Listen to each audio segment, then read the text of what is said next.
السلام علیکم دوملوی شیرین زبان. کدام پیغمبر از 70 قبط پرده و خدا گپ میزد؟ خب گپ زدن پیغمبرها به خداوند فقط حضرت موسی کلیم است که حضرت موسی علیه السلام به خداوند سخن کرد، گپ زد. خداوند به او سخن کرد که در آیت قرآن ثابت شده است. در این یگان شک نیست که خدا در قرآن آیه مبارکه فرستاد و گفت که استعذ بالله و کلم الله موسی تکلیما، و سخن کرد خداوند با موسی سخن کردنی. سخن کردنی که خدا به موسی گپ زد. فخلع نعلیک، که خدا امرش کرد که نعلینا تا بدر بکن. خب در وادی مقدس طوا او رفت به خدا سخن کرد. عدد سخنهاش هم بعضی کتاب ها گفتگی هستند، اما در جای 70 پرده گفت است. میگه که از پسی حجاب پرده رو میگن. او پرده در اون یعنی که 70 شب گفتگی، 70 شب ما ندیدیم نمیدونیم. در تفسیرها دیدگی هستیم در اونجا 70 نامبر نکرده است. ممکن در کتاب های فارسی 70 گفته باشه، اما میگه پرده بود که پرده از نور بود، اگه پرده های ظاهری در نظر نداره. خداوند به موسی گفت، اما چگونه سخن کردنی خداوند به موسی، این البته که لایق به خودی اوست. در این باب البته احتیاط شرط است که در این مسئله اکثر آدم‌ها گمراه شدگی هستند، خطا میکنن. هر خیل مثلا سخن خداوند آواز ندارد، سخن خداوند حرف هم ندارد.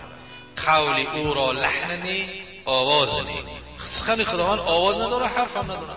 اگه چگونه با موسی تکلم کردن او را، این لایق به همان هاست. یعنی که یک بزرگی حضرت موسی مرتبه عظمای او را نشان بدهد که خداوند مخصوص کلیم خودش موسی را انتخاب کرد. وقتی که سخن کرد، موسی علیه السلام میگه دست پا و گوش و پوست و پشم، هر یک پشم بدن و پوست بدن دست پا همه میشینید، همه گوش شیدگی بود، همه از گوش شیده بود میشینید. بعد سخن کردن گفت ربی ارونی انظر الی، خدایا او خطا به من نشان بده. وقتی که سخن کرد خداوند با او شنید، محض شد. با از این دعوای بالاتر کرد که خدایا خطا به من نشان بده. خداوند گفت که لن ترانی، ای موسی تو قوت دیدنی من نداری. حضرت موسی علیه السلام نیده خطا به من نشان بده. بنی اسرائیل که یک عادتی هم تری سرسختی، خطا به من نشان بده. خداوند لن ترانی، ای موسی تو قدرت دیدنی من نداری. و عاقبت خداوند گفت که انظر الی الجبل فإن استقر مکانه فسوف ترانی، نگاه کن به سوی کوه، اگر کوه در جاش قرار بگیره زود است که تو مرا دیده میتونی، قدرت داری.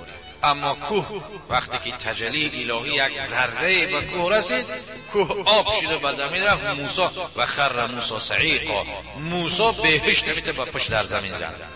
بخش من گفت خدایا توبه کردم، قدرت دیدنی تره در دنیا هیچ کسی نداره، اما در آخرت مؤمنا و مسلمان ها در جنت دیدار خداوند حق است که در جنت به چشم سر او را دیده می شود. خب این حضرت موسی علیه السلام.